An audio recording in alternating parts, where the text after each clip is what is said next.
Praise the lord, హల్లెలూయా. ప్రభునందు నాకు అత్యంత ప్రియులారా, ఈ మహాఘనమైన అత్యంత అరుదైనటువంటి వేడుకకు నన్ను కూడా ఆహ్వానించి నన్ను ఘనంగా సన్మానించినటువంటి నర్రావారి కుటుంబానికి, నర్రావారి వంశం అంతటికి కూడా నేను కృతజ్ఞుడను. ప్రియులారా, మరి వారి కుటుంబం అంతటికి కూడా నా మీద ఉన్నటువంటి ప్రేమ, అభిమానాలు అనేవి చాలా విశేషమైనవి. చాలామంది విసుక్కుంటూ కూడా ఉంటారు, ఏంటి ఆయన మొత్తం ఏదో దేవుణ్ణి చేసినట్టు చేస్తున్నారని. ఈ సన్మానం అన్నది నాకు కూడా ఇష్టం లేదు, కానీ నేను వద్దంటే వారు ఒప్పుకోరు. కాబట్టి ఇక నేనే లోబడి ఇక పర్వాలేదు నన్ను ఏదో కానివ్వండి అని మరి స్వీకరించాల్సి వచ్చింది. కానీ ఈ ఘన సన్మానానికి నేను ఏమాత్రము కూడా యోగ్యుడు కాదు. ప్రియులారా, నలుగురు అన్నదమ్ములకి, వారి ఇద్దరు చెల్లెళ్ళకి, అంటే మరి శ్రీ నర్రా పోచయ్య గారు, నర్రా రామవ్వ గారి యొక్క ఇద్దరు కుమార్తెలకు, నలుగురు కుమారులకు ఓఫిరయ్య గారే పెళ్లి చేశారు. కనుక అందరం దీవించబడ్డాం అని నవీన్ బాబు చెప్పాడు. పెళ్ళైతే చేశాం, కానీ వాళ్ళు దేవునికి విధేయులై, దేవునికి లోబడి, వాళ్ళు వాక్యానుసారంగా ప్రార్థనాపూర్వకంగా వాళ్ళ ఆరుగురు కూడా దేవునికి లోబడి వాళ్ళ కుటుంబాన్ని కట్టుకున్నారు. మరి నేను ప్రార్థన చేసిన, ఆశీర్వదించిన, ప్రసంగం చేసిన ఈ ఆరుగురు బిడ్డలు కూడా దేవునికి భయపడకపోతే ఈ ఆశీర్వాదం ఉండేది కాదు. ఈ స్థితి దేవుని ఆశీర్వాదం. దేవునికి స్తోత్రము. మరి రమ్మంటే నేను వచ్చాను, పెళ్లి చేశాను, ఆశీర్వదించి వెళ్ళాను. వాళ్ళు దేవునికి భయపడి నలుగురు కుమారులు, ఇద్దరు కుమార్తెలు కూడా మరి దేవునికి భయపడి వారి కాపరాలు కట్టుకున్నారు. వారికి కంగ్రాచ్యులేషన్స్. మరి అదే సమయంలో ఇప్పుడు తండ్రి గారు పోచయ్య గారు, తల్లి గారు రామవ్వ గారు, వారికి వివాహము జరిగి 60 సంవత్సరాలు. ఇది చాలా విశేషమైనటువంటి సంఘటన. ఇప్పుడు పోచయ్య గారికి షష్ఠి పూర్తి కాదు, రామవ్వ గారికి షష్ఠి పూర్తి కాదు, వాళ్ళ వివాహ జీవితానికి 60 ఏళ్ళు. ఇది చాలా అద్భుతం. తల్లిదండ్రుల వివాహ జీవితానికి షష్ఠి పూర్తిని కుమారులు ఇంత ఘనంగా నిర్వహించడం ప్రపంచంలోనే 1 కోటి మందిలో ఒకరికి దక్కే అవకాశం. ఎందరికి దక్కుతుంది చెప్పండి ఈ అవకాశం? ఇది మరి పోచయ్య గారి కుమారులకు, కుమార్తెలకు దక్కినటువంటి అద్భుతమైన ఆశీర్వాదము. గనుకనే ఈ అకేషన్ని నేను మిస్ కాకూడదు, తప్పకుండా రావాలని నేను అడగగానే ఎంతో ఇష్టంగా ఈ డేట్ కేటాయించాను. మరి మొట్టమొదట 60 సంవత్సరాలు వైవాహిక జీవిత షష్ఠి పూర్తి మరి జరుపుకుంటున్నటువంటి ప్రియ తండ్రి గారు పోచయ్య గారు, నర్రా పోచయ్య గారికి, తల్లి నర్రా రామవ్వ గారికి అందరి పక్షంగా 60వ వైవాహిక జీవిత వార్షికోత్సవ శుభాకాంక్షలు. వారు 60 సంవత్సరాలు విజయవంతంగా కుటుంబ జీవితాన్ని జీవించి 60 ఏళ్లలో 6 బిడ్డలను, 4 కుమారులను, 2 కుమార్తెలను కని పెంచి మరి ఎంతో పేదరికంలో కష్టదశలో ఉండినప్పటికీ పిల్లలందరినీ కూడా చక్కగా ప్రయోజకులుగా పెంచారు. అందరూ చక్కగా సెటిల్ అయ్యారు, సమాజంలో ఉన్నత స్థానంలో ఉన్నారు. ఇది పోచయ్య గారి మీద, రామవ్వ గారి మీద ఆ సర్వశక్తి గల దేవుని ఆశీర్వాదం. వారికి అభినందనలు, కంగ్రాచ్యులేషన్స్ తెలియపరుస్తున్నాను. చాలా అద్భుతం ఇది. నా 45 సంవత్సరాల సంపూర్ణ సేవా జీవితంలో ఇలాంటి ఫంక్షన్ జరపడం ఇది మొట్టమొదటిసారి. ఇంతకుముందు ఎప్పుడు కూడా ఇలాంటి అకేషన్ రాలే. మామూలుగా షష్ఠి పూర్తి వస్తుంది, కానీ పెళ్ళికే షష్ఠి పూర్తి. అది కుమారులు కూతుళ్ళు కలిసి చేయడం, మనవలు మనవరాళ్ళు కలిసి చేయడం ఎంత అద్భుతంగా ఉందంటే, మరి అన్నదమ్ములందరూ చక్కగా ఆర్గనైజ్ చేశారు. అన్నదమ్ములందరూ ఒక కలర్ డ్రెస్సు, మనవలు మనవరాళ్ళందరూ ఒక కలర్ డ్రెస్ కోడ్, అంతా చక్కగా అద్భుతంగా ఉంది. ఒక అద్భుతాన్ని చూస్తున్నాను. మరి దేవునికి స్తోత్రం. ఆ తర్వాత ఇంకొక అద్భుతం కూడా ఇవాళ ఉంది. నవీన్, పెద్ద కుమారుడు నవీన్, యేసుమణి, అలాగే పెద్ద కుమార్తె కవిత నాగులు, వారి యొక్క వివాహ వార్షికోత్సవం కూడా ఇవాళ 25 సంవత్సరాలైంది, సిల్వర్ జూబిలీ. అది నవీన్ చెప్పాడా? చెప్పలేదు బేట. అయితే మీది సిల్వర్ జూబిలీ కదా, మరి మామూలు విషయమా? అందరూ చప్పట్లు కొట్టండి, దేవుడి స్తోత్రం.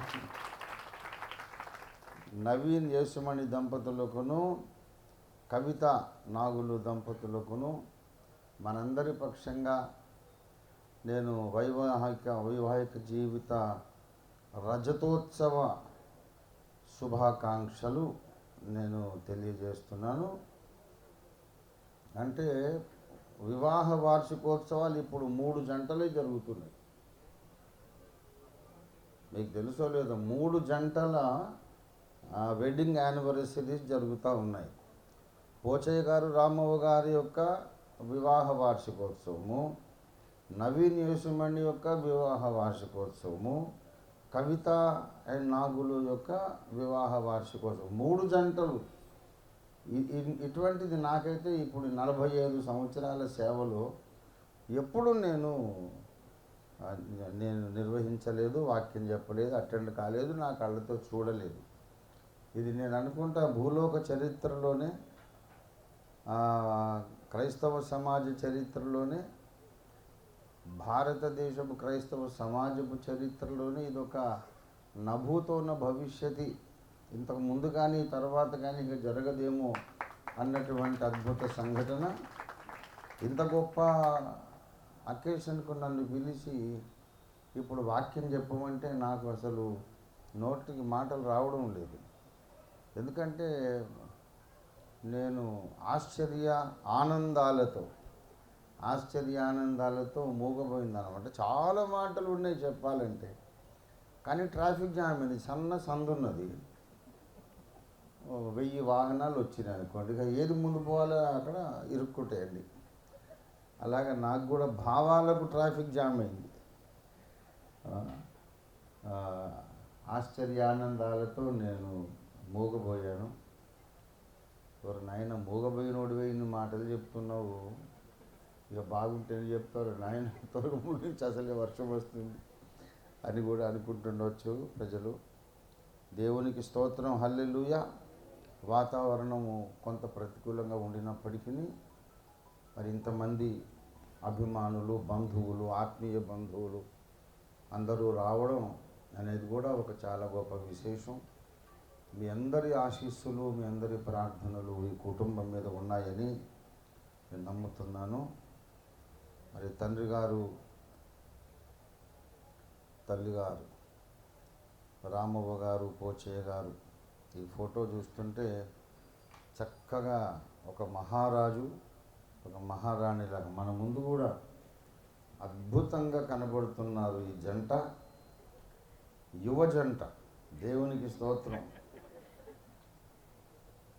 మరి వృద్ధాప్య ఛాయలు ఏమాత్రము లేకుండా, వయస్ సంబంధమైన బలహీనతలు ఎప్పటికీ వారికి దగ్గరికి రాకుండా, 120 ఏళ్ల వయసు దాటిన మోషేలాగా దృష్టిమాంద్యము లేకుండా, సత్తువ తగ్గకుండా, తమ బిడ్డల క్షేమాన్ని చూసి ఆనందిస్తూ దేవుని ప్రతిరోజు స్తుతించి ఆనంద బాష్పాలతో దేవుని ఆరాధిస్తూ ఈ యొక్క అద్భుతమైనటువంటి జంట పోచయ్య గారు, రామవ్వ గారు, యేసయ్య రెండవ రాకడ వరకు, కడబోర ధ్వనించే వరకు మనందరము పెళ్లి కుమార్తెగా మారి ఆది సంభూతుని పెళ్లి కుమారుడిగా మనం వెళ్ళి పెళ్ళాడే వరకు కూడా ఈ జంట ఇలాగే పచ్చగా కళకళలాడుతూ ఉండాలని వారిని నేను ఆశీర్వదించలేను, కానీ పెద్దలు కదా, నాకు కూడా తండ్రి సమానులు కనుక వారి కొరకు నేను ప్రార్థిస్తూ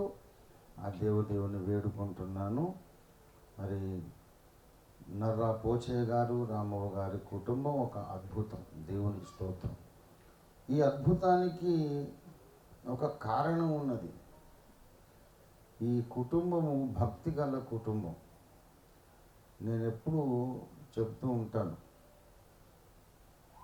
భక్తి అనేది మానవ హృదయంలో దేవుడు సృష్టికర్త ఉంచిన నవరసాలలో చాలా ప్రాముఖ్యమైనది. నాకంటే ఉన్నతమైన దానిని, ఉన్నతమైన వ్యక్తిని కానీ, విషయాన్ని కానీ నేను గౌరవంతో చూడాలి, ప్రశ్నించకూడదు అనే భావం పేరు భక్తి. ఈ భక్తిలో చాలా దినుసులు ఉన్నాయి, చాలా డైమెన్షన్స్, చాలా కోణములు ఉన్నాయి. అందులో మొట్టమొదటిది మాతృభక్తి, తల్లి మీద భక్తి. రెండవది పితృభక్తి. మన దేశ పెద్దలు భారతీయ సంస్కృతి సాంప్రదాయాలలో మనకు నేర్పించినది ఏంటంటే, మనిషి జీవితంలో ముఖ్యమైన వ్యక్తులు నలుగురు. తల్లి మొదట, రెండవది తండ్రి, మూడవది గురువు, ఆఖరణ దైవం. తల్లి, తండ్రి, గురువు, దైవం. ఇది ఆర్డర్ అన్నమాట. ముందు అమ్మ పట్ల భక్తి కలిగి ఉండాలి, తర్వాత నాన్న పట్ల భక్తి కలిగి ఉండాలి, ఆ తర్వాత గురువు మీద, ఆ తర్వాతనే దేవుని మీద. ఇది మన భారతీయ సంస్కృతి నేర్పించిన మహోన్నతమైన మర్యాద పద్ధతి. అదేంటండి, మీరు పాస్టర్ గారు అయి ఉండి దేవుణ్ణి ఆకరణ పెట్టారు, భారతీయ సంస్కృతిలో పెడితే పెట్టారు, మీరు ఎట్లా సమర్థిస్తారు, దేవుడే ముందు కదా అని అనుకోవచ్చు ఎవరైనా. కానీ మన దేశ పెద్దలు ఈ ఆర్డర్, ఈ క్రమం నియమించడంలో గొప్ప జ్ఞానం ఉన్నది. మన జీవితంలో అందరికంటే ముఖ్యం అమ్మ, నాన్న కాదు.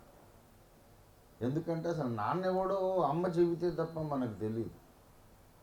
అమ్మ పరిచయం చేయాలి, బాబు వీడు మీ నాన్న రాని, ఆయన నీ జన్మకు కారకుడు అని అమ్మ చెబితే తప్ప మనకేం తెలుసు. ఇంట్లో ఎవడో తిరుగుతున్నాడు అనుకుంటాం, ఎవరమ్మా ఆయన మన ఇంట్లో తిరుగుతున్నాడు అంటాం. ఓసారి ఒక జోక్ చదివాను ఒక వారపత్రికలో.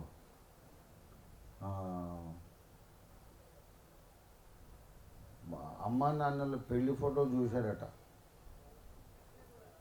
బాబు.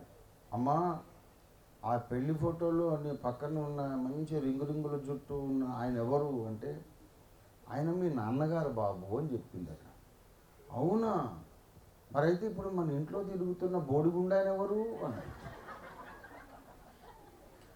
పాపం ఆయనే ఇట్లా అయ్యాడు.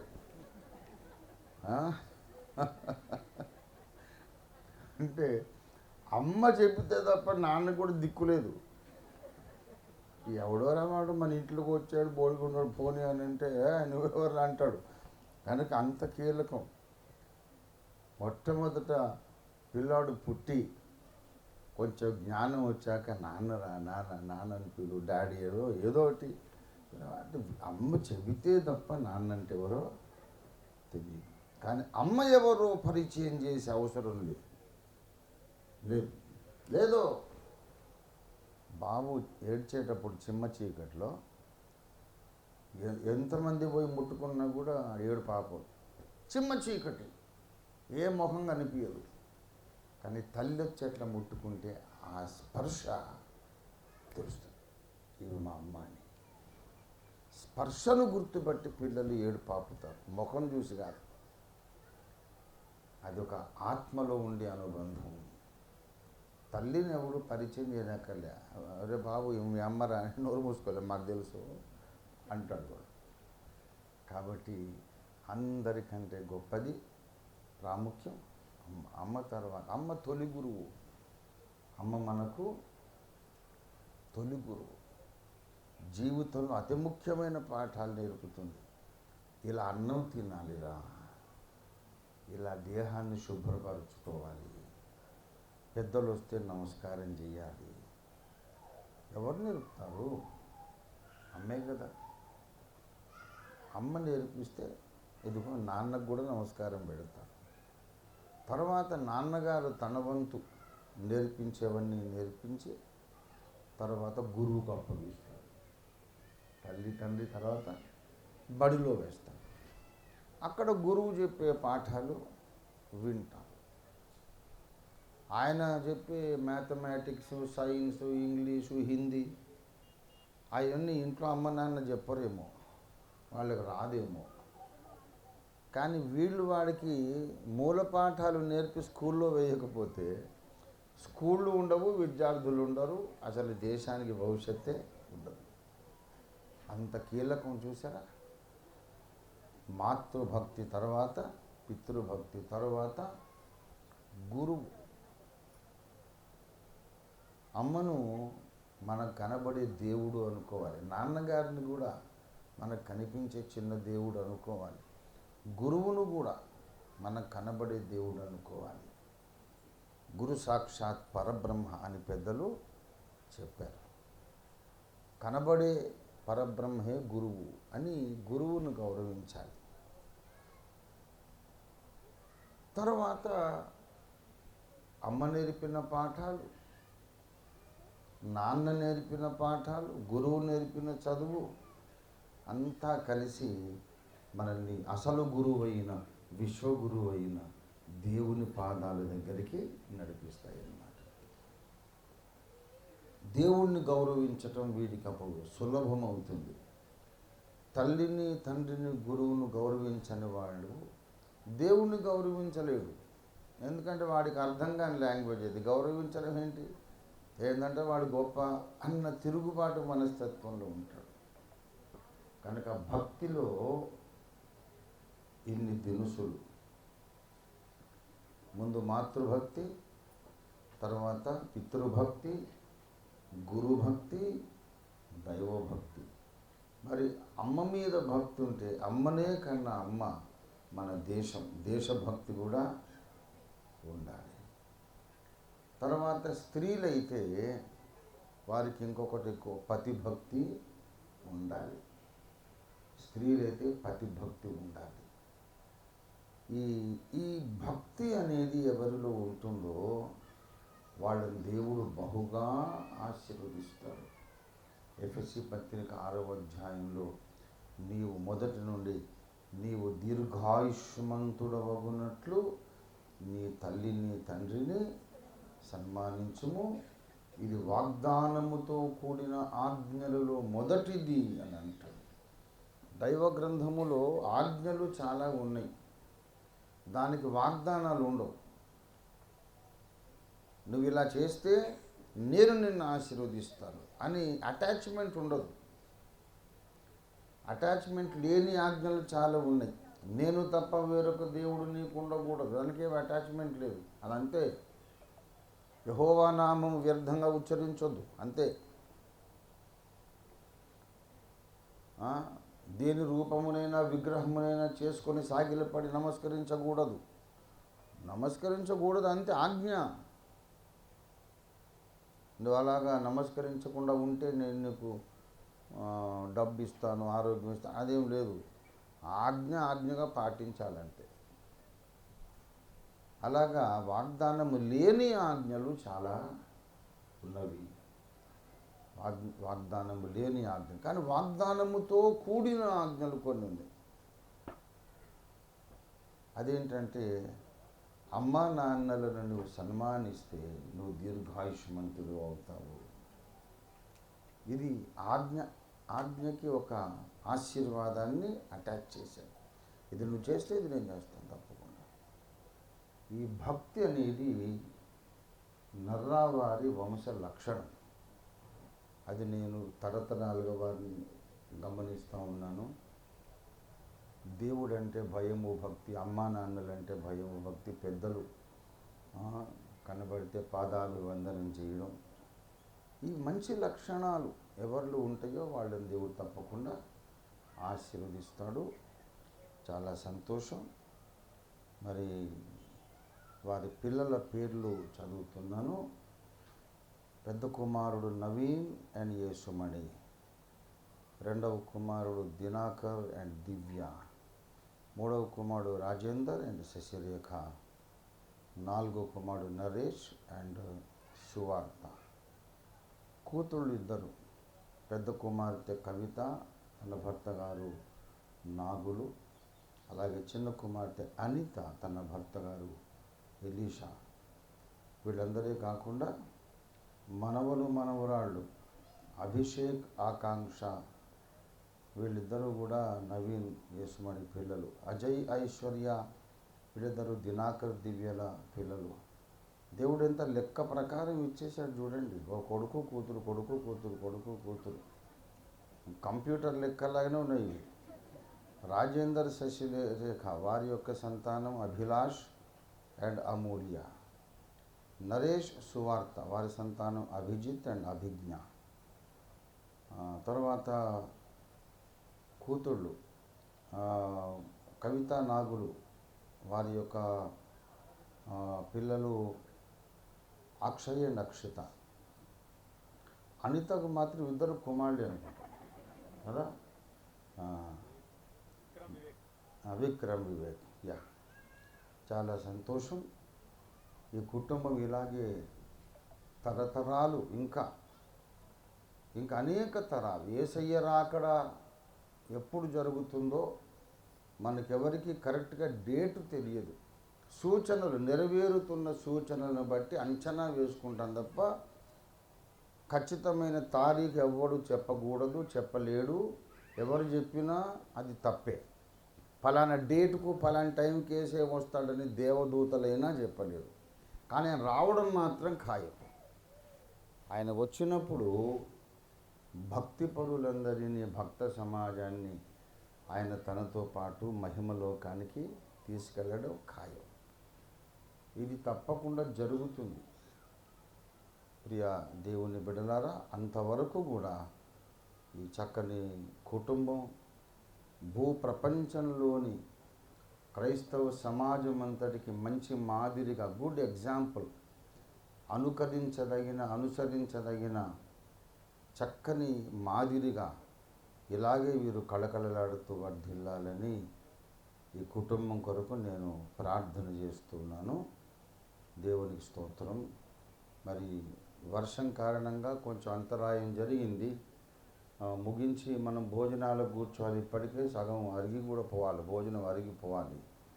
ఇప్పుడు నేను ప్రసంగం మొదలు పెట్టడం అంత మంచిది కాదనుకుంటున్నా. మరి భారతదేశంలో ప్రజాస్వామ్యం ఉన్నది కనుక ప్రజలందరూ ఎటు ఓటేస్తే అటే ప్రభుత్వాలు నడుచుకుంటాయి. మీరేమంటారు? ఇప్పుడు నేను ప్రసంగం చేస్తే మంచిదా, చేయకపోతే మంచిదా?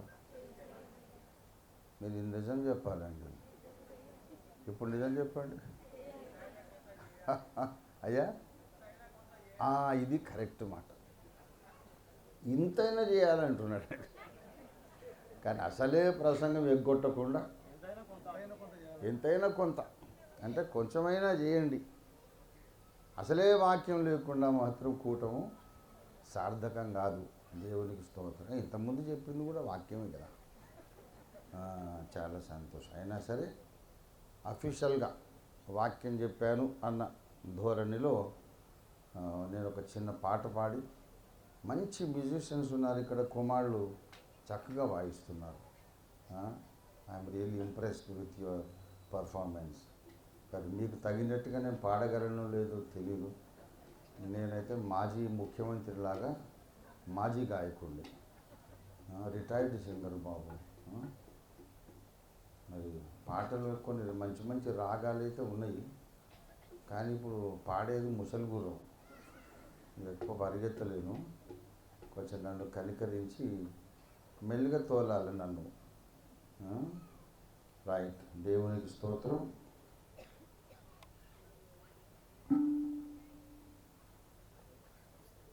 అద్భుతమైనటువంటి ఆహ్వాన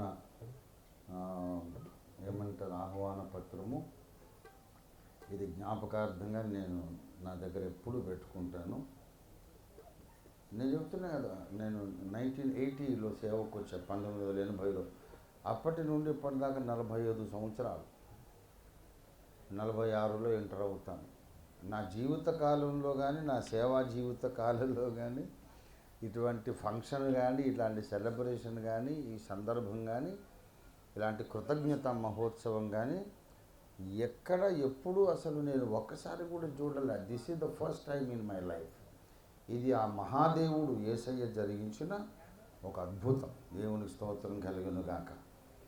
మరి మంచిది, ఒక చిన్న పాట పాడి తర్వాత చిన్న ప్రసంగంతో ఈ సభను ముగిస్తాను.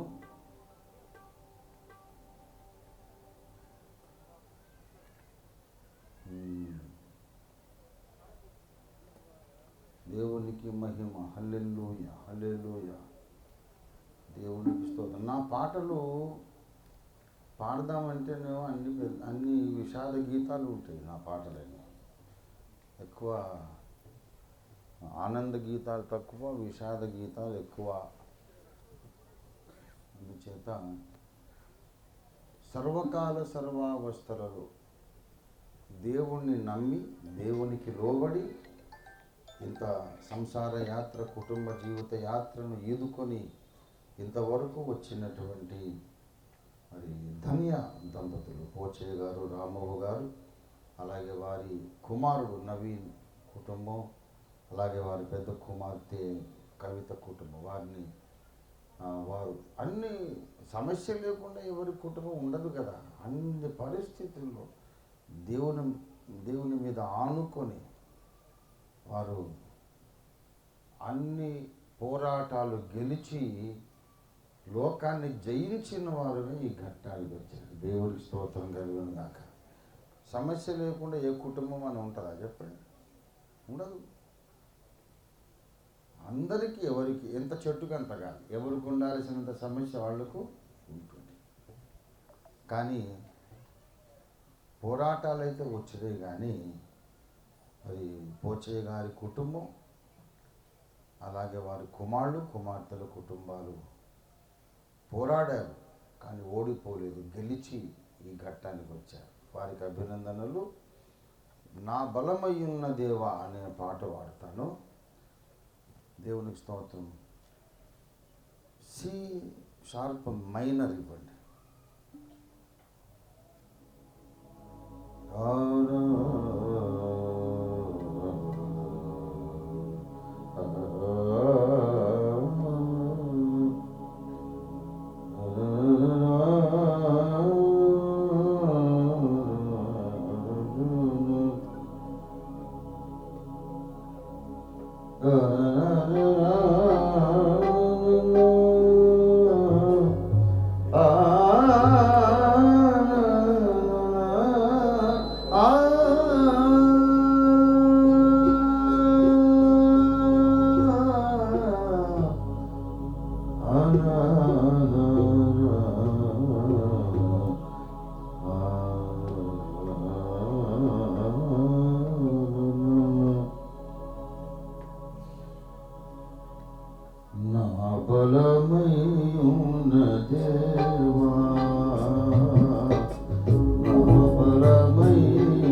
సతతము ప్రేమితు దేవా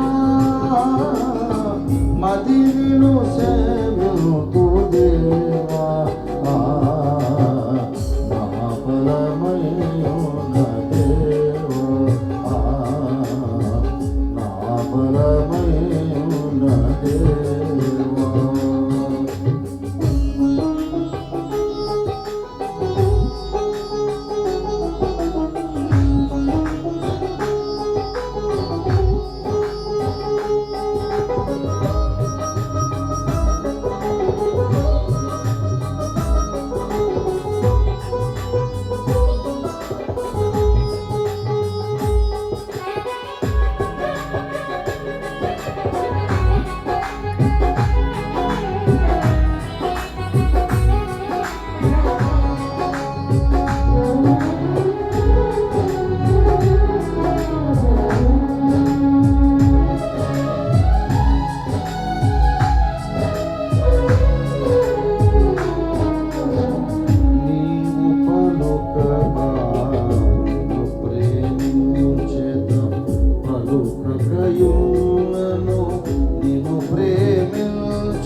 ప్రత్యక్షుడవగు నిన్ను ప్రేమించేద కనబడకున్నను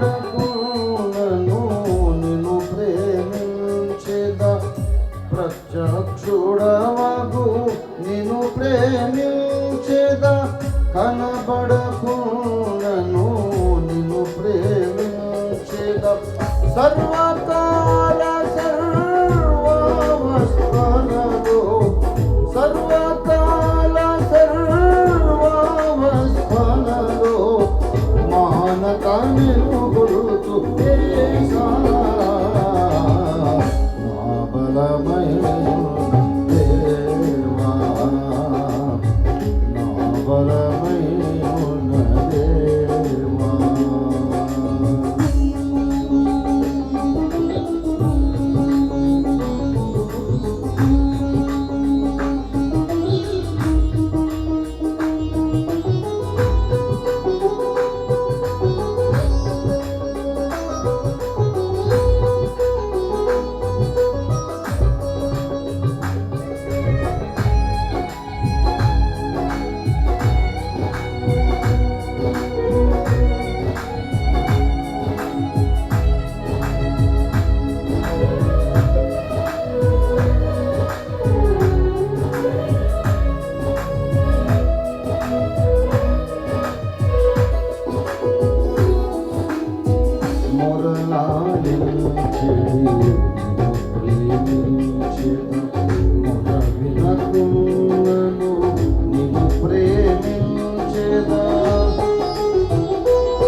సహాయక నిన్ను ప్రేమించేద సాయము రాకు నన్ను ప్రేమించేద నాదు సహాయక నిన్ను ప్రేమించేద సాయము రాకు నన్ను ప్రేమించేద సర్వకాల సర్వావస్థలలో సర్వకాల సర్వావస్థలలో వదలక నిన్ను గుర్తు నా బలమైన దేవా నా బలమైన దేవా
కలువరిలోని ప్రేమను తలచి ప్రేమాతిశయమున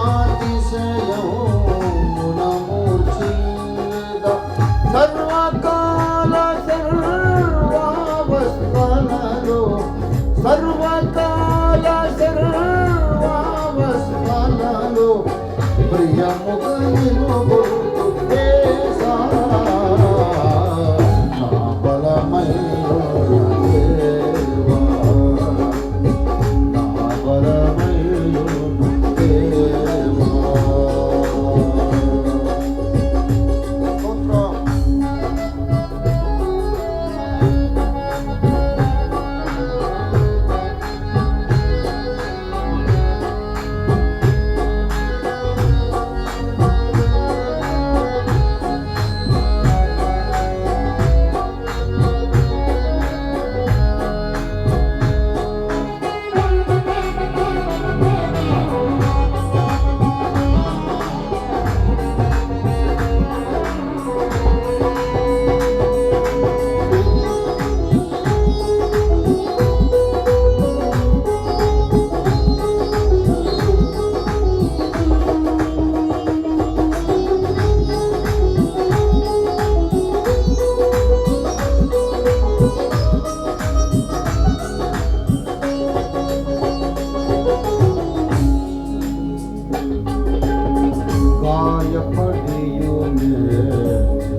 శాశ్వత ప్రేమతో నిన్ను ప్రేమించెదా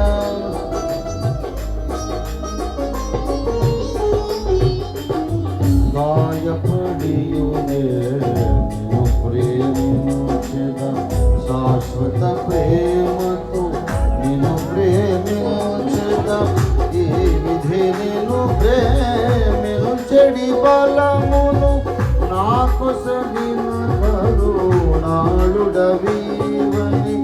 ఈ విధి నిన్ను ప్రేమించెడి బలమును నాకు సగిన కరుణాళుడవీవని సర్వకాల సర్వావస్థలలో సర్వకాల సర్వావస్థలలో ముడియుచు నిన్ను కొలుతు దేశా నా బలమయ్యో దేవా నా బలమయ్యో నా దేవా నా హృదయంతటితో నేను నేనుతో నా హృదయంతటితో నేను నేనుతో నిరతము ప్రేమితో దేవా మది నిన్ను సేవింపు దేవా నా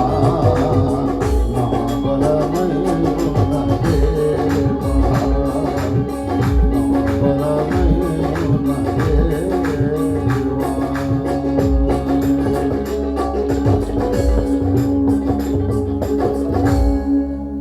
థ్యాంక్ యూ వెరీ మచ్ బాబు.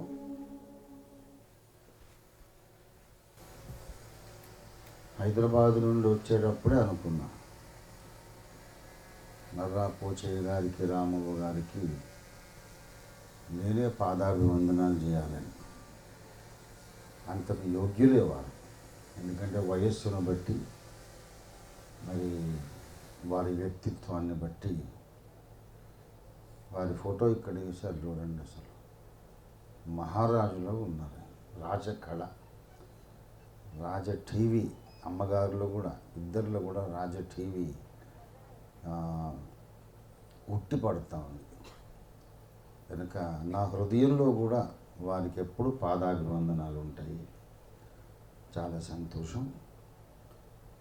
యేసుప్రభు వారు ఒకసారి ప్రసంగం చేస్తుంటే ఒక ముసలమ్మ వెనుక నుండి చూసి కాసేపు విని విని విని విని ఆయన జ్ఞానాన్ని చూసి ఆశ్చర్యపడి, అయ్యా నిన్ను మోసిన గర్భము నీవు కొడిచిన స్తనములు ధన్యములైనవి అని ఆమె ఆ కేక పెట్టేసింది ఆపుకోలేక. అలాగా మరి ఈ కుటుంబాన్ని చూసినప్పుడు ఇంత చక్కని కుమారులను కుమార్తెలను కని దేవునికి ప్రతిష్ఠించినటువంటి తల్లిదండ్రులు ధన్యులు. అలాంటి చక్కని కుటుంబాన్ని మన కళ్ళ ముందు ఒక మాదిరిగా నిలబెట్టినందుకు, మాదిరి అంటే ఏందనుకున్నారు, మనం కూడా ఫాలో కావలసిన ఒక మంచి ఎగ్జాంపుల్ అన్నమాట. అనుకరించాల్సినటువంటి మంచి కుటుంబాలు, వారందరినీ దేవుడు ఆశీర్వదించుగాక. నాకు చాలా సంతోషం. వాళ్ళ పిల్లలందరికీ, ఎవరి పిల్లలకు, ఈ నవీన్ తమ్ముళ్ళు చెల్లెలందరి పిల్లలకు నేను ఎత్తుకొని ముద్దు పెట్టుకొని పేర్లు పెట్టాను. ఇప్పుడు వాళ్ళ పెళ్ళిళ్ళు కూడా చేసే టైం వచ్చేసింది. ఇంకా లైన్లో ఉన్నారు ఒకరొకరు. దేవునికి స్తోత్రం. హల్లెలూయా. అదే అంటున్నా, ఎంత అద్భుతం ఇది, ఎంత ఆశ్చర్యకరం. కనుక దేవుని స్తుతించడం తప్ప ఇంకా మనం ఏం చేయలేం. ఇదంతా దేవుని యొక్క చమత్కారం, దేవుడు చేసిన మహాద్భుత కార్యం. దేవునికి స్తోత్రం కలుగును గాక. హల్లెలూయా. ప్రభునందు ప్రియులారా, ఒక చిన్న మాట చదివి నేను ఈ కూటాన్ని ముగిస్తాను. మనం అయ్యా నువ్వు చెప్తున్నా ఏం లేదు కదా, ఈ సాధ్యమైన ఎవరు అనలేదు కదా. చాలా సంతోషం. ఒక చిన్న మాట చదివి నేను ముగించేస్తాను. ఎందుకంటే పెద్దలు ఉంటారు, షుగర్ ప్రాబ్లము, బీపీ పెద్దలు ఎందరూ ఉంటారు. నేను కూడా సీనియర్ సిటిజన్, నేను తలకు రంగేసుకున్నాను. నన్ను చూసి మీరు మోసపోకూడదు. నేను కూడా పెద్దోడిని. నాకు ఇప్పుడు 66 కంప్లీటెడ్, 67 ఎంటర్ అవుతున్నా. కానీ అట్లా కనపడను. ఎందుకంటే అంచె దినాలలో అందరూ మోసగాళ్ళు అయితే ఇదొక మోసం. నేను చిన్న మనిషిలాగే కనపడి ఒక పెద్ద మనిషి. నేను మొన్న ఎవరో పాప పెద్దదైందని చెప్పేసి నన్ను ఈస్ట్ గోదావరికి పిలుస్తున్నారు. పాప పెద్ద మనిషి.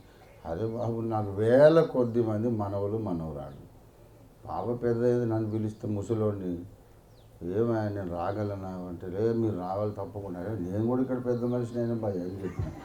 నేను కాలేదా, నేనేమో చిన్న మనిషినా అని అంటే, కానీ మీరు కూడా పెద్ద మనిషి, మరి నన్ను పిలువకి అని చెప్పి. అంటే అట్లా అయిపోయింది పరిస్థితి. ప్రయాణాలు చేయలేని, మీకు తెలుసు కదా, క్యాన్సర్ వచ్చింది. క్యాన్సర్తో పోరాటం చేశాను. దేవుని కృపతో దేవుడు నన్ను బయటికి తీసుకొచ్చాడు. కానీ ఆ కెమో ఇంజక్షన్లు, దానంతటి బలహీనత ఉంది. ఒకప్పటి స్టామినా ఇప్పుడు లేదు. ఇదే సిద్దిపేట, ఇది గుడికందుల, ఇటు హుస్నాబాదు, ఇవన్నీ గాంధారపల్లి, సైకిల్ మీద తిరిగినటువంటి రోజులు ఉన్నాయి. ఎన్నోసార్లు సిద్దిపేట అంటే సైకిల్ వేసి గుర్రంలాగా వచ్చి, పంచకళ్యాణి గుర్రం ఎంతలా వెళ్ళిపోతాం 2-3 గంటలు అన్నిట్లో వచ్చేసి. అది ఇప్పుడు అంత దమ్ము లేదు. అప్పుడేమో 20, ఇప్పుడేమో 60, 70కి దగ్గరకు వస్తున్నా. ఉండదు, ఏకరీతిగా ఉండదు కదా. కాబట్టి ప్రియులారా, నేను కొద్దిసేపే మాట్లాడి ముగిస్తాను. అన్నిటికంటే మీకు గొప్ప శుభవార్త ఏంటంటే, నాకు బాగా ఆకలి అవుతుంది. కాబట్టి మీరు ఇంకెంతో ధైర్యంగా కూర్చోవచ్చు. దేవుని స్తోత్రం. హల్లెలూయా. చాలా సంతోషం. 91వ కీర్తన 16వ వచనం. దీర్ఘాయువు చేత అతనిని తృప్తిపరచెదను, నా రక్షణ అతనికి చూపించెదను. దేవుడి వాక్యమును మన వినికిడిలో, మన ధ్యానములో ఆశీర్వదించునుగాక. చిన్న మాట ప్రార్థన చేసుకుందాం. ప్రేమ కలిగిన మా మహాపరిశుద్ధ తండ్రి, మా ప్రభు, ఈ దుమ్మాట గ్రామంలో మా ప్రభువా జరుగుతున్న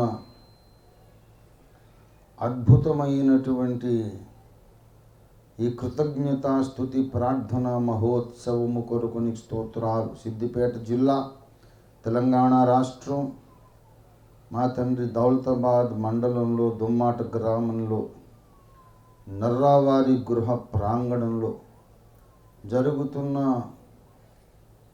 ఒక అపూర్వమైన, అద్భుతమైన భక్త సమాజ కూటము కొరకు నీకు వందనములు చెల్లిస్తున్నాం. సరిగ్గా ఇలాంటి కూటమే ఇంకొక చోట జరిగినట్లు మేమైతే చూడలేదు. ఎక్కడైనా జరిగి ఉండొచ్చు కానీ మాకైతే తెలియదు మా తండ్రి.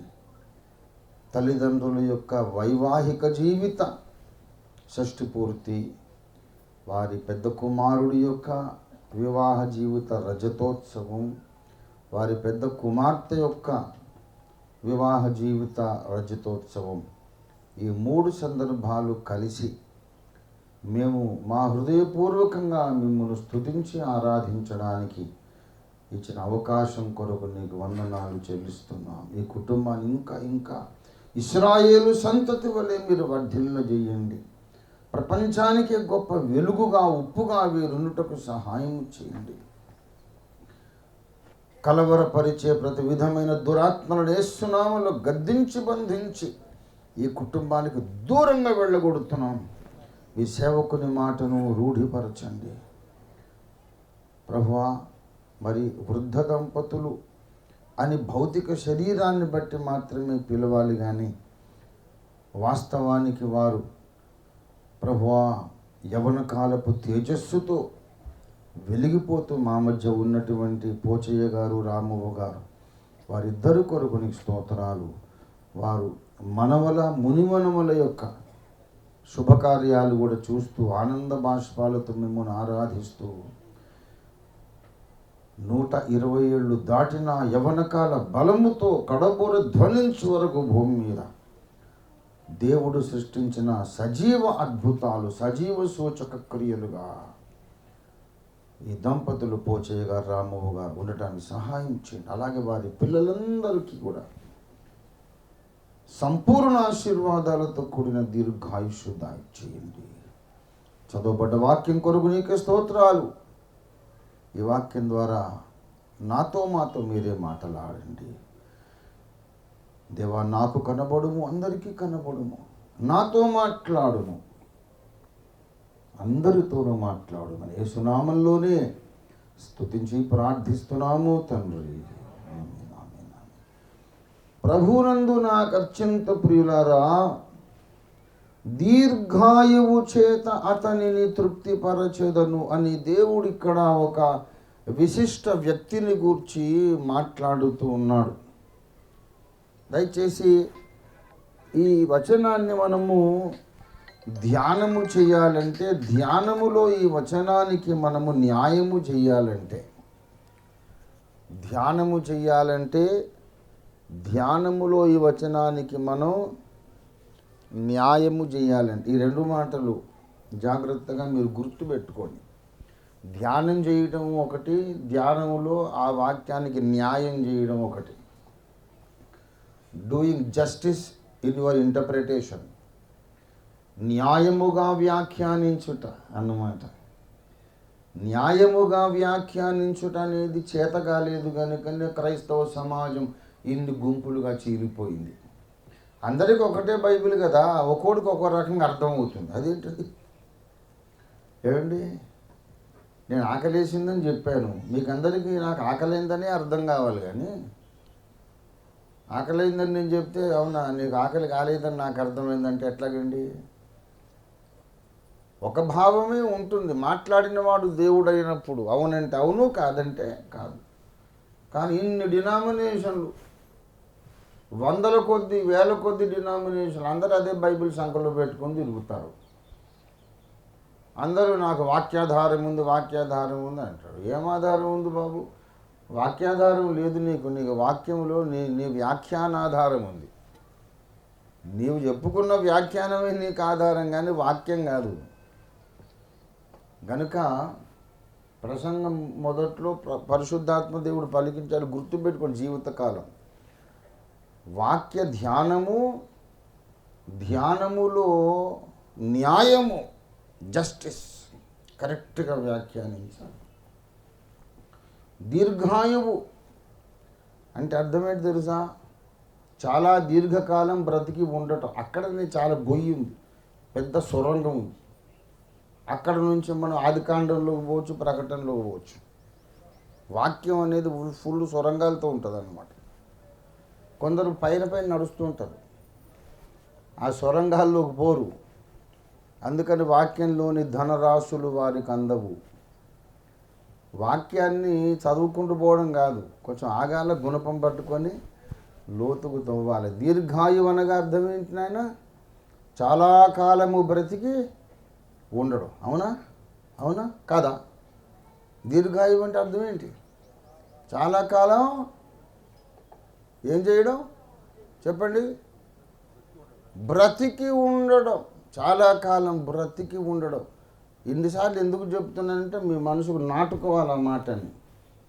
బ్రతికి ఉండడం, బ్రతికి ఉండడం, బ్రతికి ఉండడం, చాలా కాలం బ్రతికి ఉండడం. అసలు బ్రతికి ఉండడం అంటే అర్థం ఏంటి? అది అసలు సమస్య. సార్దీసు సంఘంతో దేవుడు చెప్పాడు, నువ్వు జీవించుచున్నావన్న పేరు మాత్రమే నీకున్నది, కానీ నీవు మృతుడవే.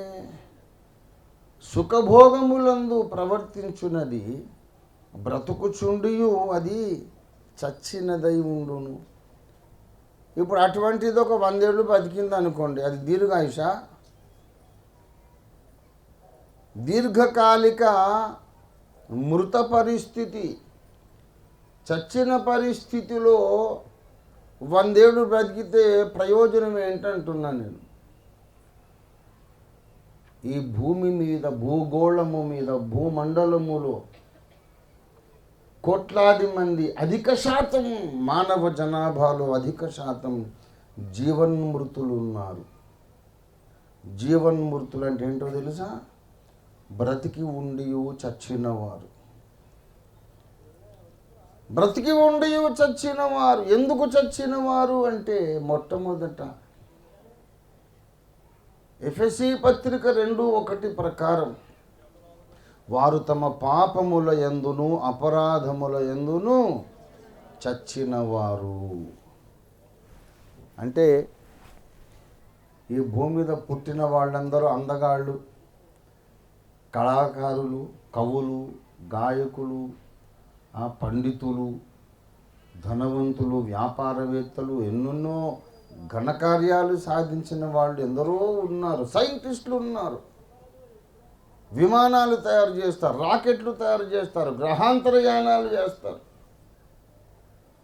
కానీ జన్మముతో సంక్రమించిన పాప స్వభావము నుండి విడుదల పొందలేదు. వాళ్ళని మనం ఏమనుకుంటామంటే, వీడు అందగాడు అనుకుంటాం.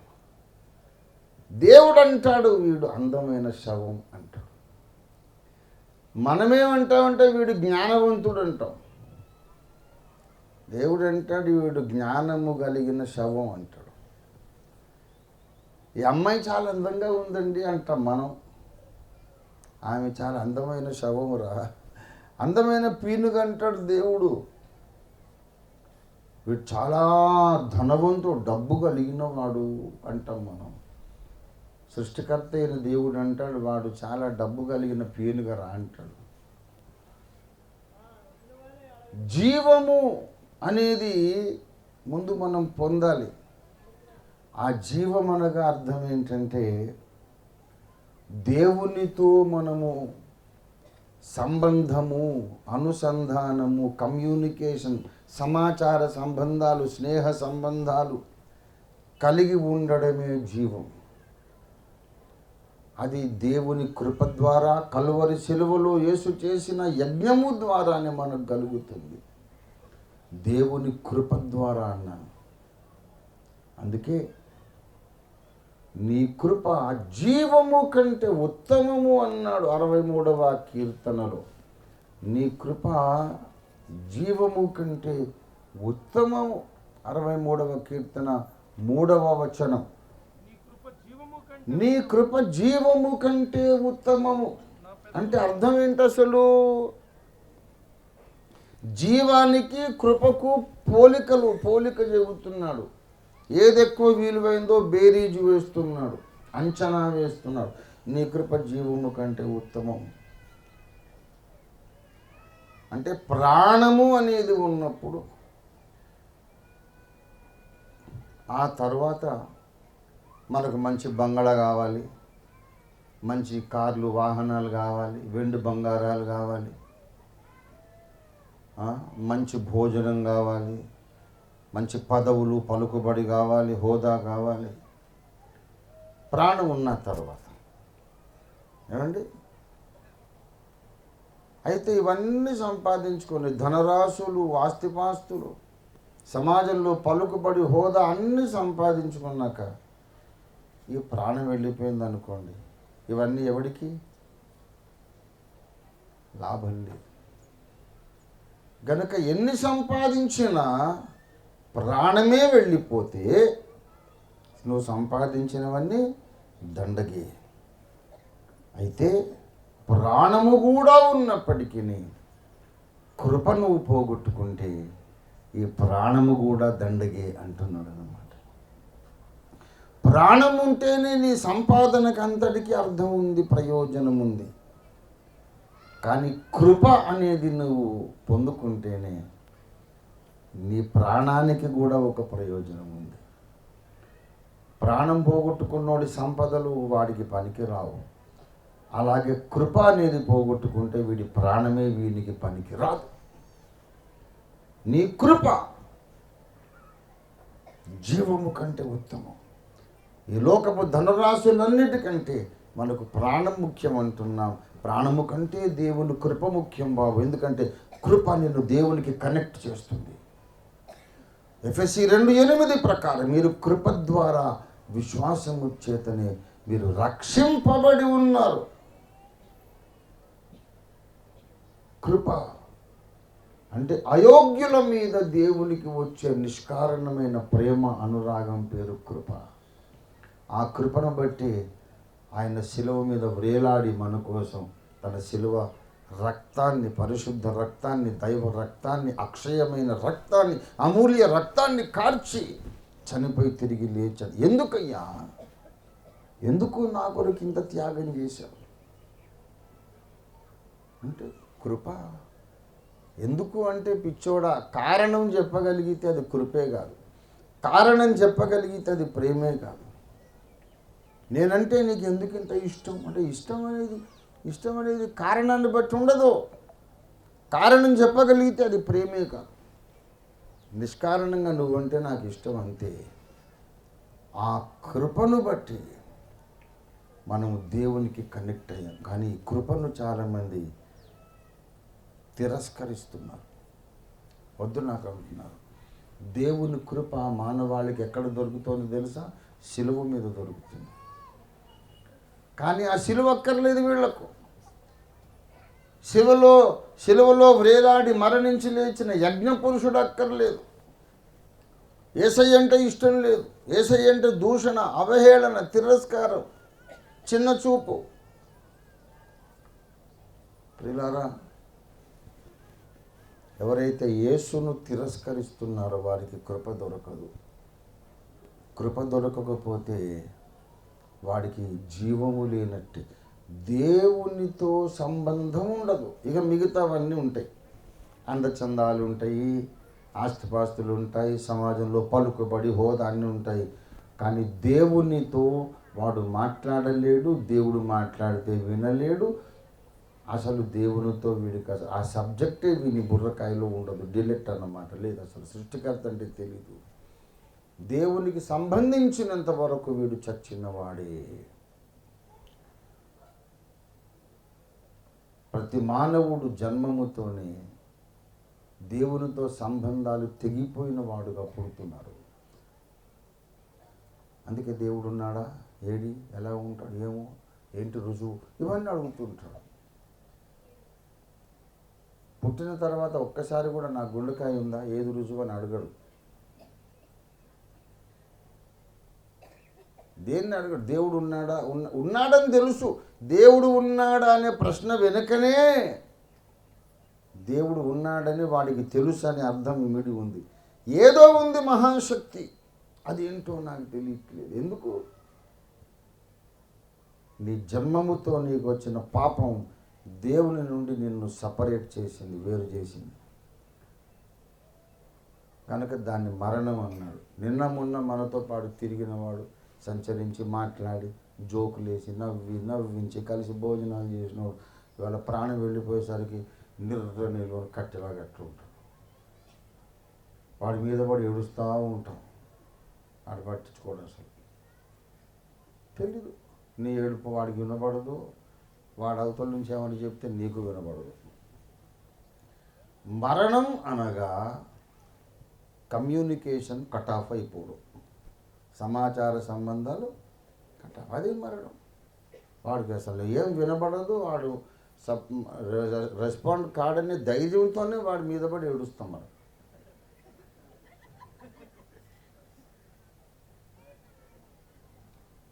నానా ఏమండి భర్తను కానీ తండ్రిని కానీ చెప్పకుండా ఒక్క మాట ఏం చెప్పకుండా వెళ్ళిపోయావు, ఎంత అన్యాయం చేశావు, నువ్వు లేకుండా ఎలా బ్రతకాలి నేను, ఒక్కసారి నన్ను చూడు, ఒక్కసారి చూడని ఏందమ్మా అని లేచి కూర్చున్నాడు అనుకోండి, ధామ్మని పనిచేస్తాడు వీడు. వాడు లేకపోవడం వీడు పోవడం. ఏమయ్యా అట్లా వీడు వెళ్ళిపోయాడంటే ఏదో మర్యాద కోసం వేడిచాం కానీ నిజం కొడితే ఎట్లాగండి రాడు, అలాగ రాడు. నువ్వెంత ఏడ్చినా పోయినవాడు రాడు. నిన్న మొన్న మనం మాట్లాడి అతడు మాట్లాడాడు, ఇవాళ సమాచార సంబంధాలు లేవు, అది మరణం. అలాగే దేవుడు మనందరినీ మానవ జాతిని అంతటిని కూడా మృతతుల్యులు అంటున్నాడు. ఎందుకంటే చనిపోయిన వాడు తన చుట్టూన్న సమాజంతో ఎలా మాట్లాడలేడో, ఎలాగ వారి సమాచారాన్ని తీసుకోలేడో, అలాగే సృష్టికర్త నుండి వచ్చే ఏ సమాచారాన్ని ఈ మానవుడు తీసుకోలేడు.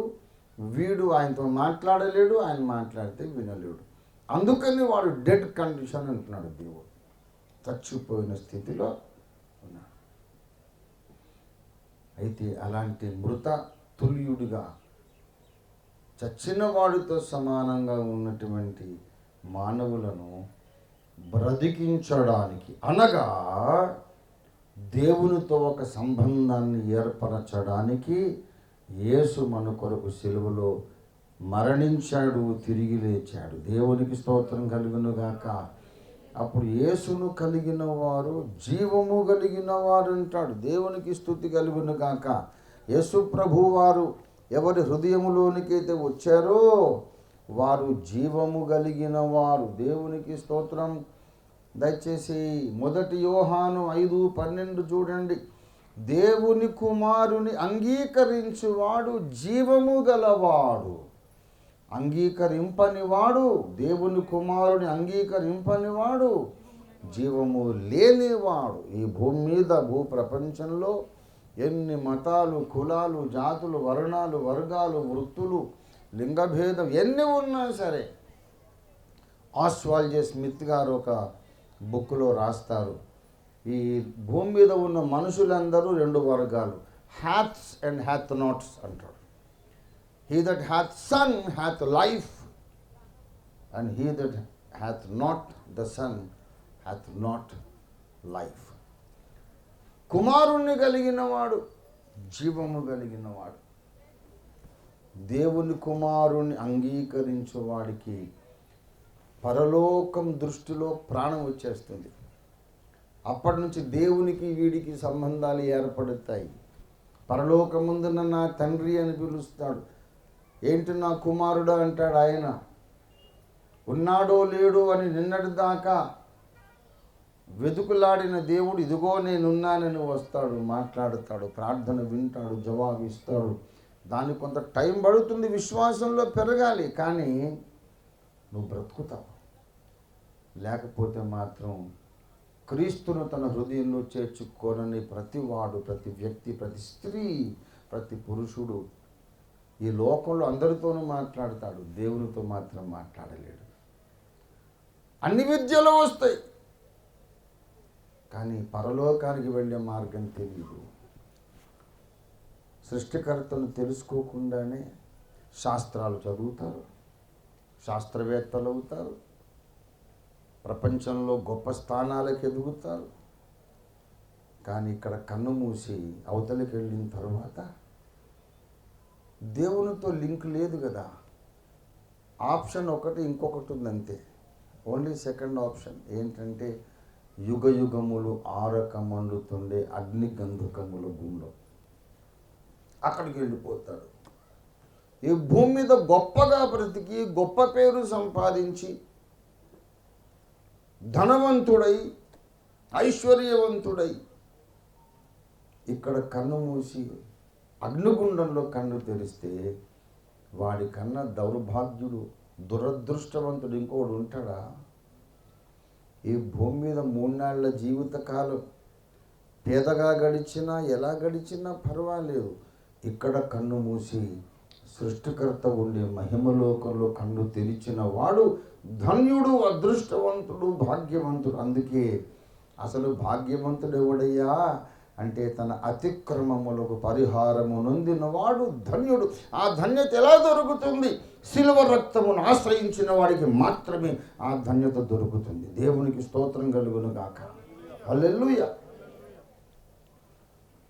అది మొట్టమొదటి విషయం. బ్రతికి ఉండుట అనగా రక్షణ పొంది యేసు రక్తములో కడుగబడి పరిశుద్ధపరచబడి దేవునితో సజీవ సంబంధాలు కలిగి ఉండుట, అది బ్రతుకుట బ్రతుకుట బ్రతుకుట. తర్వాత ప్రకటన గ్రంథానికి వస్తే సార్దీసు సంఘం ఉన్నాడు. 3వ అధ్యాయము 1వ వచనము చూస్తే సార్దీసులో ఉన్న సంఘపు దూతకి ఇలాగు వ్రాయుము, 7 నక్షత్రములను దేవుని 7 ఆత్మలను కలవాడు చెప్పు సంగతులు ఏవనగా నీ క్రియలు నేను ఎరుగుదును. అదేమనగా నీవు జీవించుచున్నావన్న పేరు మాత్రమే నీకున్నది, కానీ నీవు మృతుడవే. వీడొక నిర్లక్ష్యపు సంఘము. దేవుని బిడ్డలారా, ఆత్మీయ జీవితంలో నిర్లక్ష్యంగా ఉన్నాడు. వీడు బ్రతుకున్నట్ట. అసలు నీ వయసు ఎంత అయ్యా అంటే నాకు 90 ఏళ్ళని చెప్పొచ్చు, 100 ఏళ్ళని చెప్పొచ్చు. ఈ 100 ఏళ్లలో నువ్వు బ్రతుకున్నావా లేక దేవునికి దూరం అయ్యావా? ఈ 100 ఏళ్లలో నీవు జీవించి ఉన్నావా లేక జీవము గల దేవునికి దూరమై చచ్చిన వాడిలాగా ఉన్నావా? దీర్ఘాయువు అంటే ఏం చెప్పుకున్నాం మనం? దీర్ఘకాలము బ్రతికి ఉండటం అంటే బైబిల్లో ఉన్న భావం బ్రతికి ఉండుట అనగా దేవునితో సంబంధం కలిగి దీర్ఘకాలం ఉండుట. దేవునికి స్తోత్రం కలుగును గాక. దేవునితో సంబంధం కలిగి దీర్ఘకాలం ఉండుట, దేవునితో మాట్లాడుతూ ఈ భూమి మీద దీర్ఘకాలం ఉండటం, దేవుని స్వరాన్ని వింటూ ఈ భూమి మీద దీర్ఘకాలం ఉండడం.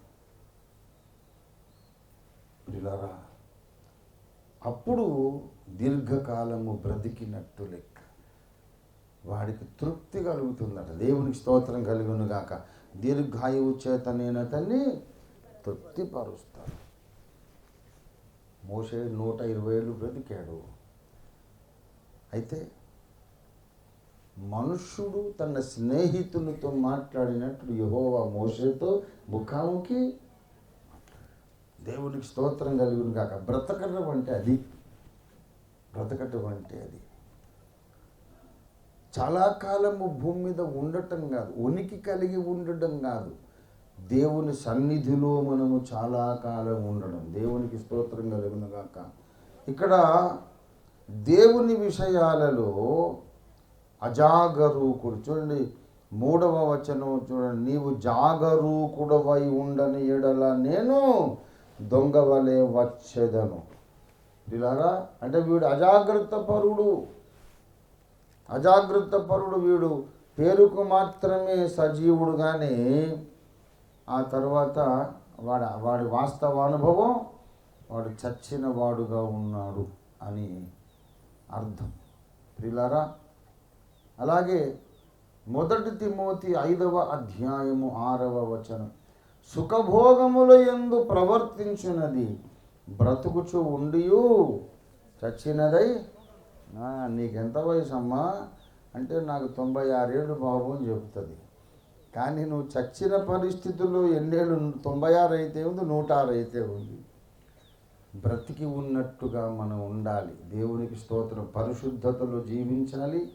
అనుదినము దేవునితో మాట్లాడుచు దేవుని స్వరాన్ని వింటూ దేవుని చిత్తాన్ని నెరవేరుస్తూ మనం జీవించాలి. దేవునికి స్తోత్రం కలుగును గాక. ఈ 91వ కీర్తనకు మళ్ళీ వచ్చి మనం ముగించేద్దాం. ఒక వ్యక్తిని గూర్చి దేవుడు మాట్లాడుతున్నాడు. అతనికి నేను తృప్తి కలిగిస్తాను. అందులో చాలా విషయాలు ఉన్నాయి. ఒకసారి ఉస్మానియా హాస్పిటల్ నేను దర్శించాను. మీకు కూడా ఇలాంటి అనుభవాలు కలిగి ఉండొచ్చు. ఒక పెద్ద ఆయన కొరకు ప్రార్థన చేయడానికి తీసుకెళ్ళారు. ఆయనకు అప్పటికే 96 ఏళ్ళు. ఆయన అన్నాడు ఏంటంటే, నన్ను దేవుడు తీసుకుపోతే బాగుండు బాబు, ప్రార్థన చేయండి, త్వరగా తీసుకుపోవాలని ప్రార్థన చేయమన్నాడు ఆయన. ఎందుకంటే నేను హాస్పిటల్లో ఉన్నాను.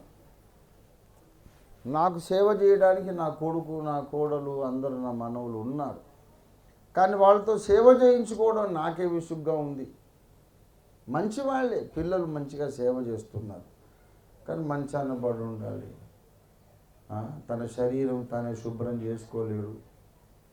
సరిగ్గా వినబడదు, సరిగ్గా కనబడదు.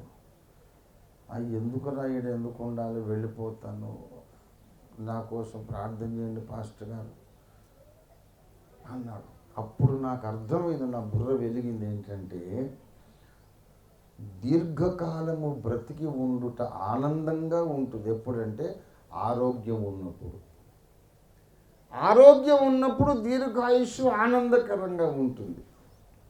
ఆరోగ్యమే లేకపోతే ఇదొక శిక్ష.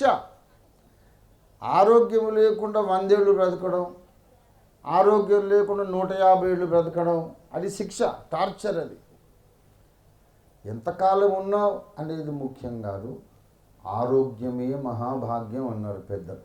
దేవునికి స్తోత్రం కలుగును గాక. Health is wealth. ఆరోగ్యమే మహాభాగ్యం. ఆరోగ్యం లేనివాడికి ఎన్ని కోట్లు ఉంటాయి రావు. నాకు తెలుసు కొందరు కోటీశ్వరులు 100 కోట్లు 1000 కోట్లు ఉన్నాయి, కానీ తింటారు కదా, ఏది తినలేరు. కనుక దీర్ఘాయువు చేత తృప్తిపరచేదని అంటే అర్థం ఏంటంటే, ఆ దీర్ఘాయుష్ వచ్చినప్పుడు మానవ సహజమైన బలహీనతలు లేకుండా చేస్తానని అర్థం. లాంజివిటీ, ఎక్కువ కాలము బ్రతకటమే కాదు, ఆ ఎక్కువ కాలం బ్రతికినప్పుడు మానవ సహజమైన బలహీనతలు ఉంటాయి కదా, అవి లేకుండా నేను చేస్తాను. అప్పుడు ఈ 1000 ఏళ్ళైనా బ్రతికేసేయచ్చు. ఇప్పుడు నేను ఉన్నానండి, నాకు 66 ఏళ్ళు, మంచిగానే సూట్ వేసుకొని కోట్ వేసుకొని వచ్చాను. కారులోంచి దిగుదామంటే కష్టం, కారులో ఎక్కుదామంటే కష్టం. నేను చేసిన పరిశోధనలో నేను నేర్చుకున్నటువంటి గొప్ప గొప్ప సత్యాలలో ఒక సత్యం, ఒక రహస్యం నేను కనిపెట్టాను. ఏంటంటే, నెత్తికి రంగేసుకుంటే కుర్రోళ్ళలాగా కనపడతాం, కానీ కుర్రోళ్ళం ముసలిమే. ఎంత రంగేసుకున్నా ఎక్కడ నొప్పులు అక్కడే ఉంటాయి. తుంట్లో నొప్పులు, మోకాళ్ళ నొప్పులు, మడుమల్లో నొప్పులు, ఇక్కడ రంగేసుకుంటే నొప్పులు పోతాయా? అవి ఎక్కడే ఉంటాయి. ఇది నా పరిశోధన. కాబట్టి దేవుణ్ణి అడుగుతున్నా, ప్రభువా నాకు దీర్ఘాయువునిస్తే ఆరోగ్యముతో కూడిన దీర్ఘాయువులు అని. దేవునికి స్తోత్రం కలుగును గాక. ఆరోగ్యముతో కూడిన దీర్ఘాయుష్షు, ఇంకా ప్రార్థనా జీవితం, మంచి ప్రార్థనా జీవితంతో కూడిన దీర్ఘాయుష్షు, పరిశుద్ధాత్మ అభిషేకముతో కూడిన దీర్ఘాయుష్షు, దేవుని కొరకు పోరాటాలు, యుద్ధములు చేసి ఆధ్యాత్మిక పోరాటాలు గెలవటానికి ఆత్మ బలము కలిగిన దీర్ఘాయుష్షు ఉండాలి. దేవునికి స్తోత్రం కలుగును గాక. హల్లెలూయా, హల్లెలూయా. ప్రభునందు ప్రియులారా, దీర్ఘాయువు చేత అతనిని తృప్తిపరచెదను. ఇవాళ మన ప్రియ తండ్రి గారు నర్రా పోచయ్య గారు, అమ్మగారు రామవ్వ గారిని దీర్ఘాయుషునిచ్చి దేవుడు తృప్తి కూడా ఇచ్చాడు. నేను అనుకుంటా వారి హృదయంలో మనకు అర్థం కాని ఒక సంతోషం వారి హృదయంలో. మనం ఇంకెవరూ అది అనుభవించలే, వారికి ఇద్దరికే తెలుసు. పిల్లలు పెద్దోళ్ళు అయ్యారు, వాళ్ళ పిల్లలు పెద్దోళ్ళు అయ్యారు. వాళ్ళ మనవలు మనవరాళ్ళు కూడా పెళ్ళికి ఎదుగు వస్తున్నారు. చూసినప్పుడు ఆ దంపతుల కళ్ళ నిండా ఎంత ఆనందం వాళ్ళ హృదయంలో. అది నీకు తెలుసా? నాకు తెలుసా? మనకు తెలియదు. వాళ్ళకే అనుభవం అయింది, అది మనకు తెలియదు. మనకెవ్వరికీ అనుభవం కాని ఒక విశేషమైన ఆనందం పోచయ్య గారికి, రామవ్వ గారికి దేవుడు ఇచ్చాడు. దేవునికి స్తోత్రం కలుగును గాక. అది దీర్ఘాయువు చేత దేవుడు వారిని తృప్తిపరిచాడని మనకు అర్థమవుతుంది. అలాంటి తృప్తి వారి పిల్లలకు కూడా కలగాలి. దీర్ఘాయువు చేత ఇలాంటి తృప్తి వారి 4 కుమారులకు, 2 కుమార్తెలకు, వారి పిల్లలకు కూడా కలగాలి. అలాగే మీకందరికీ కూడా అదే తృప్తి కలగాలి. దీర్ఘకాలము మీరు దేవునిలో జీవించాలి. అది దీర్ఘాయువు. దేవుని స్తోత్రం కలుగును గాక. దీర్ఘకాలము ప్రార్థనలో మీరు జీవించాలి. దీర్ఘకాలము సువార్త ప్రకటనలో జీవించాలి. దీర్ఘకాలము సాతాను శక్తులను బంధిస్తూ మీరు జీవించాలి. దీర్ఘకాలం అనేక మందిని రక్షణలోకి తెస్తూ మీరు జీవించాలి. దీర్ఘకాలం దేవుని ముఖదర్శనం పొందుతూ మీరు జీవించాలి.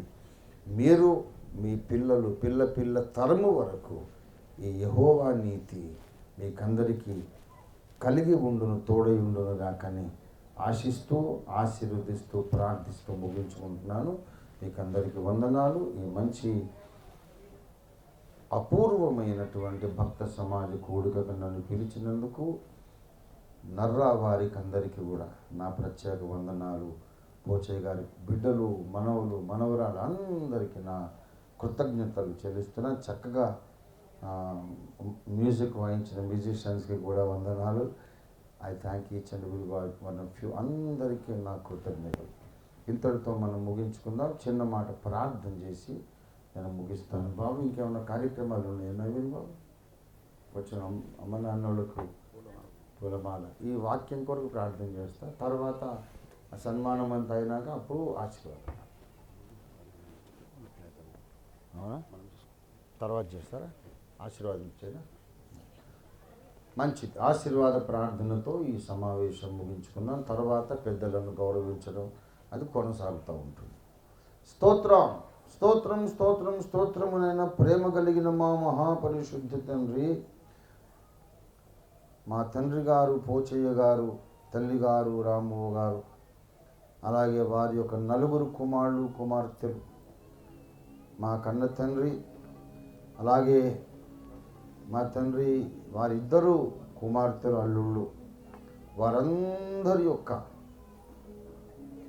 మరి పిల్లలు నాయన పోచయ్య గారి యొక్క, రామవ్వ గారి యొక్క మనవరు మనవరాళ్ళు అందరినీ మీరు ఆశీర్వదించాలి. కుటుంబం అద్భుత రీతిగా అంచెలంచెలుగా దావీదు వలె వర్ధిల్లి, దావీదు వలె నానాటికి అధికులవుతున్నాయన. ఎన్ని కష్టములు వచ్చినా, సమస్యలు వచ్చినా అన్నిటినీ ప్రార్థన ద్వారా జయిస్తూ ముందడుగు వేసి, ఇదిగో పెద్ద కుమారుడు నవీన్ తన వివాహ జీవిత సిల్వర్ జూబిలీ రజతోత్సవాన్ని జరుపుకుంటున్నారు. వారి పెద్ద కుమార్తె మా కవిత నాగులు, వారు నైనా వారి వివాహ జీవిత 25వ వార్షికోత్సవాన్ని జరుపుకుంటున్నారు. మిగతా కుమారులు కుమార్తెలు వారి బిడ్డలందరూ ఇక్కడ ఉన్నారు. ఆరోగ్యంగా నీకు వందనాలు. ప్రతి ఒక్కరూ కూడా దీర్ఘాయుష్షు కలిగి తృప్తి చెందుటకు సహాయం చేయండి. వారే కాదు, ఇక్కడున్న మేమందరము కూడా భూమి మీద దీర్ఘకాలం ఉండాలి. అయితే ఆరోగ్యముతో ఉండాలి, ఐశ్వర్యముతో ఉండాలి, ప్రార్థనాత్మ కలిగి ఉండాలి, దేవ దర్శనం కలిగి ఉండాలి. అనేక ఆత్మలు పట్టే జాలరులమై ఈ భూమి మీద దీర్ఘకాలము జీవించి మేము తృప్తి పొందుటకు సహాయం చేయమని, ఈ 2వ రాకడలో మేము ఎత్తబడడానికి ఎల్లప్పుడూ సిద్ధముగా ఉండి అనేక మందిని సిద్ధపరుస్తూ ధన్యకరమైన సుదీర్ఘకాలం మేము దీర్ఘాయుష్ను అనుభవించి ఆనందించి మిమ్మల్ని స్తుతించే కృప ఇమ్మని యేసు నామములో స్తుతించి ప్రార్థిస్తున్నాం తండ్రి.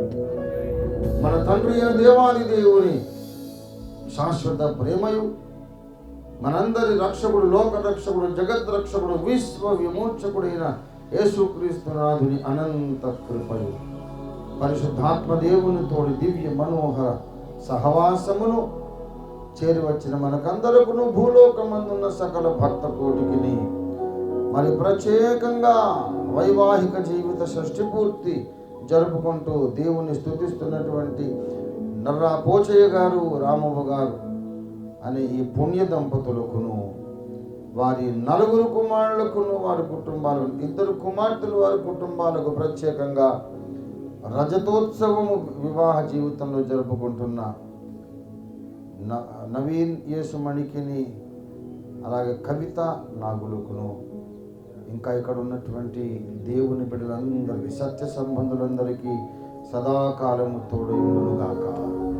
ఆమేన్, ఆమేన్, ఆమేన్, ఆమేన్. యేసు రక్తమునికే జయము, ప్రభు యేసు రక్తమునికే జయం. ప్రభు యేసు నామమునకు సంపూర్ణ విజయం కలుగును.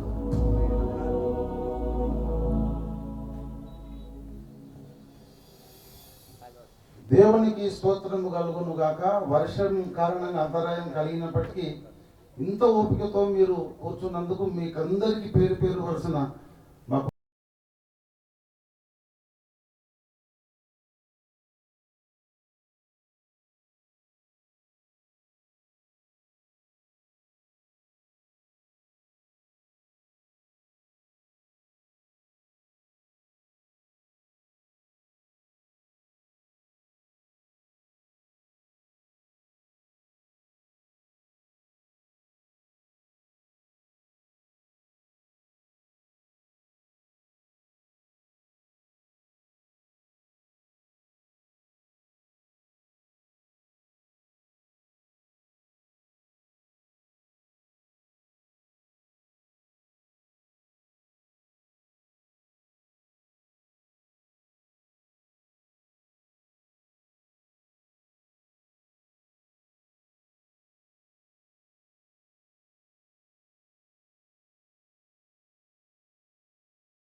ప్రత్యేకమైన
ప్రత్యేకమైన